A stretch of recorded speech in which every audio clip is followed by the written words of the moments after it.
नागपूरमध्ये झालेल्या राड्याचा फटका हा नाशिकमधल्या रंगपंचमीला बसण्याची शक्यता आहे। याचं कारण म्हणजे जुन्या नाशिकमधील शिवाजी चौकामध्ये 60 वर्षांनी खुली केलेली रहाड। ही रहाड आता बुजवण्याचे आदेश पोलिसांनी दिलेत। नागपूरच्या राड्यानंतर नाशिक पोलिसांनी काल रात्री उशिरा रहाड बंद करण्याचे आदेश दिल्याची माहिती सध्या स्थानिकांनी दिली आहे। हिंदू मुस्लिम अशी मिश्र वस्ती असल्यामुळे रंगपंचमीला गालबोट लागण्याची शक्यता लक्षात घेऊन पोलिसांनी ही खबरदारी घेतलेली आहे।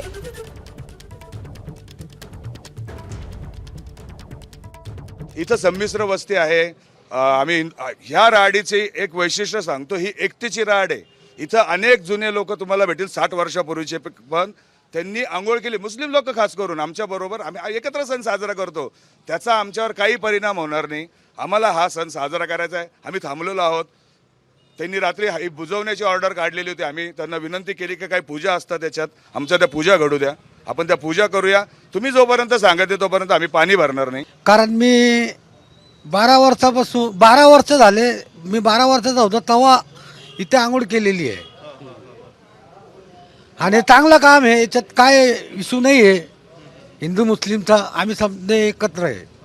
पण मग याचा काही परिणाम पडेल का? म्हणजे जे पोलीस काही नाही होणार, काहीच नाही होणार। नाही होणार आहे। आम्ही सर्व एक संघ आहे। आम्ही आमच्या इकडे काय प्रॉब्लेम नाही, काय वादिवाद नाही, काय नाही। आम्ही मित्र आहे, काय प्रॉब्लेम होणार नाही। आम्ही स्वतः याच्या हे घेऊन राहिलो। एबीपी माझा, उघडा डोळे बघा नीट।